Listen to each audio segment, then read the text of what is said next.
Mga kapatid, sa mga balitang pambansa, umaasa si retired Supreme Court Associate Justice Antonio Carpio na pakikinggan siya ng Korte Suprema tungkol sa pag-transfer ng PhilHealth Fund tungo sa ibang ahensya ng pamahalaan. Binabatikos ang state health insurer dahil pa rin sa desisyon nitong ilipat ang 89.9 billion pesos na pondo sa National Treasury. Kabilang si Carpio sa pinakabagong naghain ng petisyon sa SC laban dito. Ang giit ni Carpio, 14% lamang ng pangangailangan ng mga Pilipino ang natutugunan sa ngayon. Malayo pa raw ito sa pangangailangan sa Universal Health Services ng bansa.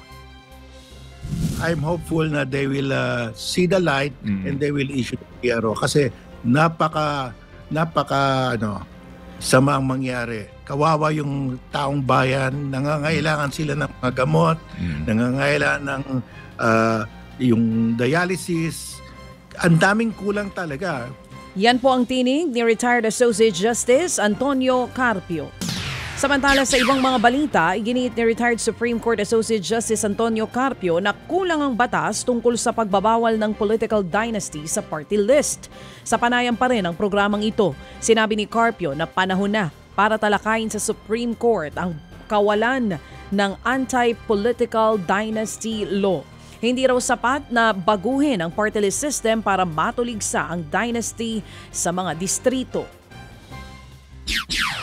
Sa tingin ko, ang problema yung absence of a anti-political dynasty law. Yun dapat. Kasi nakalagay yan sa Constitution eh. So, kasi pag wala kang ganyan, pareho pa rin mangyari. Yung mga legislative districts, magiging political dynasty pa rin yan. Yan po muli ang tinig ni retired Associate Justice Antonio Carpio.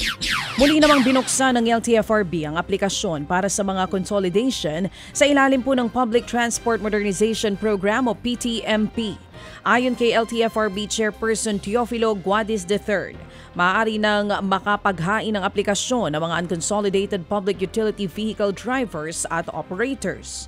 Binuksan daw nila ito sa loob ng 45 araw, alinsunod pa rin sa hiling ng Senado. Matatapos naman ito sa November 29.